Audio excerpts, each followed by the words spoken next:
sadari lebih dahulu, ingat-ingat lebih dahulu, bahwa hal itu pasti akan datang kepada kita, akan menghampiri kita. Kalau kita mau sadar, ingat itu. Kata para ulama, siapa yang menginginkan kuburannya menjadi salah satu taman dari taman surga, ingat-ingatlah selalu akan kuburan, ingat-ingatlah selalu akan kematian. Duduk sendiri, bahwa dirinya pasti akan mengalami kematian, akan masuk ke liang kubur, akan tergugat hatinya untuk kembali kepada Allah, untuk beristighfar, bertaubat, untuk beramal soleh. Selalu kesibukannya adalah mengingat kepada Allah, selalu bermunajat kepada Allah, selalu bangun malam, selalu bersedekah, selalu berzikir, selalu baca Quran, selalu beramal soleh. Ingat kuburan, dia akan mempersiapkan untuk kuburan. Tapi kalau manusia itu sudah lupa kuburan, lupa kematian, hidup terus dengan kesibukannya, hidup terus dengan aktivitasnya, hidup terus dengan kerakusannya, hidup terus dengan pemikirannya dunia, lupa kematian, lupa kuburan. Siaplah, kuburanmu akan menjadi salah satu lubang dari lubang neraka. Sayyidina Uthman bin Affan, bagaimana kehebatannya, bagaimana ibadahnya. Kalau disebut kematian, menangis. Wahwa Uthman bin Affan, sedangkan itu adalah Sayyidina Uthman, sahabat Nabi, menantu Rasulullah, dua putri Rasulullah menjadi istrinya. Satu meninggal, ganti satunya lagi, sehingga Nabi mengatakan Dzun-Nurain, yang mempunyai dua cahaya. Selalu pegang Al-Quran. Disebut kematian, menangis. Disebut kuburan, marra wajhu, merah mukanya ketakutan. Orang yang takwa semacam ini, orang yang soleh semacam ini, orang yang selalu kumpul dengan Nabi ini, sahabat Nabi, perjuangannya begitu hebat. Disebut kematian langsung menangis. Disebut kuburan, mukanya merah, lebih gemetar lagi, lebih takut lagi. Pikir semacam ini, apa bedanya antara kita, saya dengan Uthman bin Affan? Beliau manusia, saya juga manusia. Beliau dulu hidup, sekarang saya hidup. Beliau sekarang sudah berada di alam kubur, saya sebentar lagi akan berada di alam kubur. Tapi beliau punya amal soleh yang begitu banyak, begitu hebat. Saya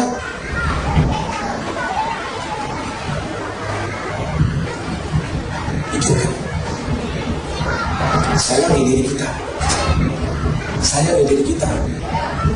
Nabi selalu berpesan, ingat kematian, agar kau tidak rakus kepada dunia.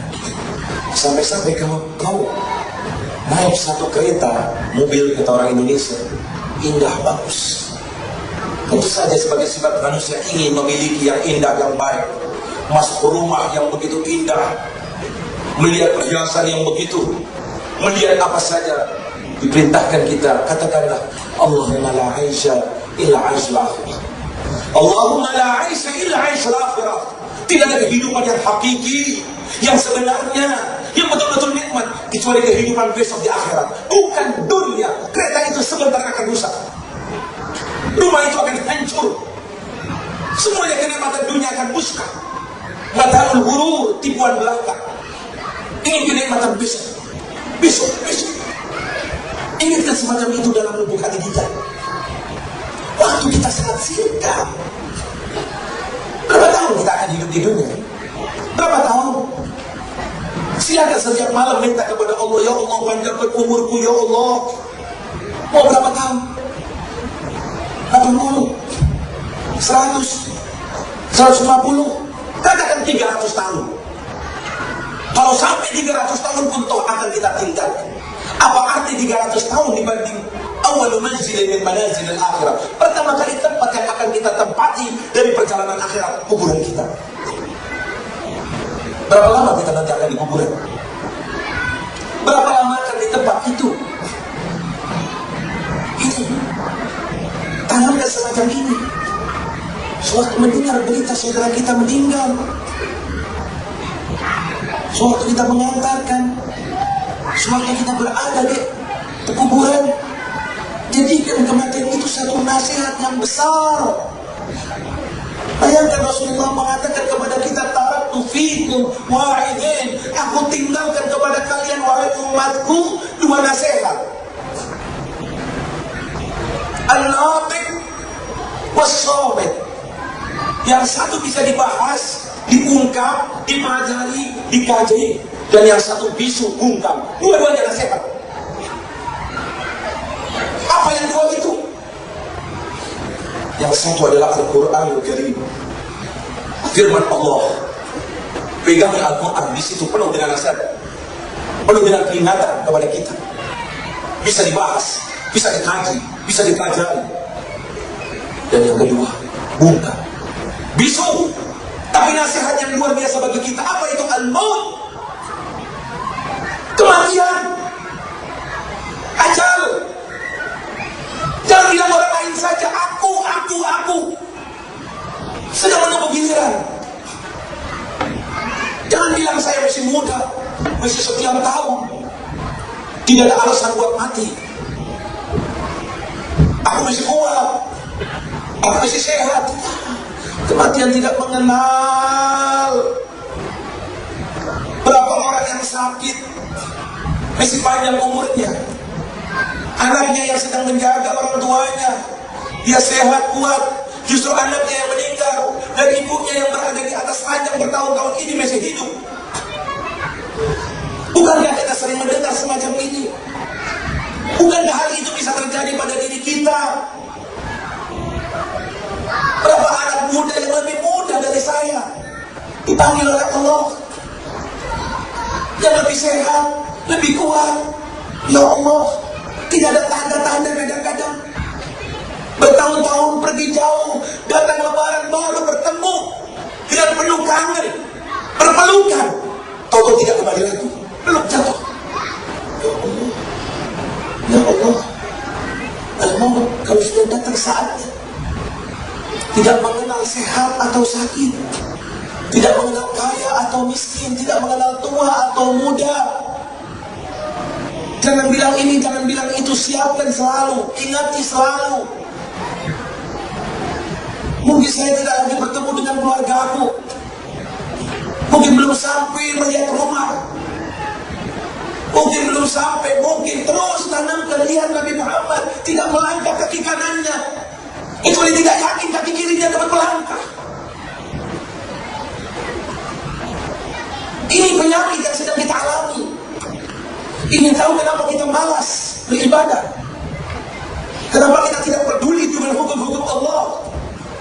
Kenapa kita rakus kepada dunia? Kenapa kita enak tertawa? Karena kita tidak sadar akan kematian, dan tidak sadar apa yang akan kita alami setelah kematian. Perjalanan yang sangat jauh, perjalanan yang sangat mengerikan, perjalanan yang penuh dengan pertanggungjawaban.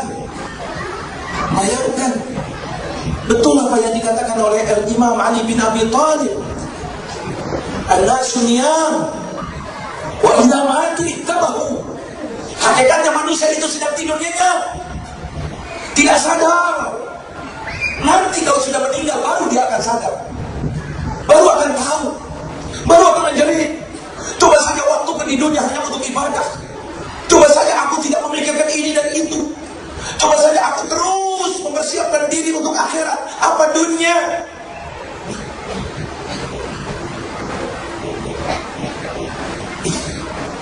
Sayangi diri kita. Perhatikan. Betul-betul berusaha majelis ini bisa merubah keadaan kita. Menyadarkan, jangan sekedar nikmat Allah yang Allah berikan kepada kita, duduk di tempat ini membicarakan masalah yang berkaitan dengan diri kita masing-masing. Kalau masih tetap tidak ada perubahan, bisa-bisa itu merupakan satu tanda kecelakaan kita. Syaitan. Tambah hari tambah dekat ke kuburan kita. Tambah umur, bukan tambah umur hakikatnya, kurang umur dari jatah yang Allah berikan kepada kita. Apa yang harus aku lakukan? Apa yang harus aku amalkan? Bagaimana sholatku? Bereskah atau tidak? Betulkah aku tidak sholat kecuali berjamaah?